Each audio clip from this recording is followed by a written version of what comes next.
This delivery man was delivering a meal and saw a police uniform hanging in the customer's house. He couldn't help but take a closer look. Li Ming, who received the meal, was puzzled when there was a knock on the door again. It turned out that the delivery man didn't leave. Instead, he asked Li Ming, "Are you a police officer?" So he told the police a story. For the past 3 months, he has been in the early hours of every Thursday morning, would receive orders from the same address, and the girl smiled and wore a cartoon mask every time, although he was the one who took the order every time. But the two never said a word. However, just last night or Thursday, the girl ordered ahead of time. Sensing the bad Mabwa rushed to the girl's home, knocked on the door, but there was no movement. He leaned over the door and was relieved to hear a voice inside. But when he opened the door, there was no smile on the girl's face. On the contrary, some panic. Received the meal when the girl in his hand pinched a. Halfway down the road, Mabwa realized this may be the girl issued a distress signal, so he immediately turned around back to the girl's door. But he knocked for half a day, but there was no movement. This affected the neighbors. He reprimanded the delivery man. "What are you doing in the middle of the night?" Mab replied that I was delivering food. The man asked where the food was. He replied, "I've already delivered it." "Who are you kidding? No one lives here." Mabwa panicked and said,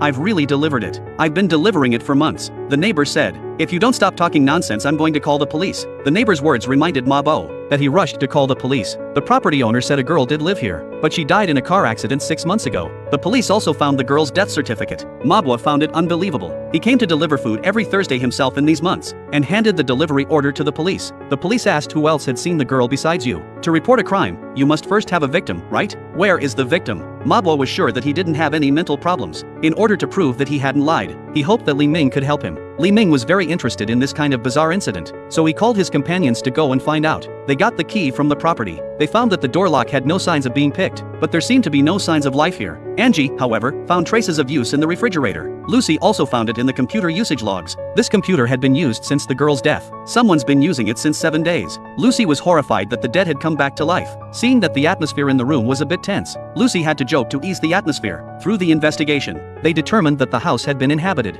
But for what reason? The occupants had to hide their lives. They went to Mary's house and took a sample of Mary's father's hair. Through genetic matching, the hair did not belong to Mary, and learned that she never wore face masks. They returned to Mary's home again. Sure enough, they found a cartoon mask and extracted half a fingerprint on it. From this point, it was clear that Mabwa had not lied. In order to get more clues, Li Ming visited the neighbors. She was very sure that the girl next door was still alive, because just a few days ago, she had a hypoglycemic attack. She ran into the neighbor girl answering the door. The girl took out candy from and stuffed it into her mouth. Li Ming took out Mary's photo for her to confirm, but the neighbor said she wore a mask that day. From the existing clues, we can deduce that this house, there is indeed a girl similar to Mary living. The only clue is the half fingerprint. Through the public security system to compare the fingerprints, we found out the masked girl's name is Lisa. According to the report record, 4 years ago Lisa and her father had a conflict and ran away from home. Then she returned home and dropped the case. The police went to Lisa's house to find out what happened. What surprised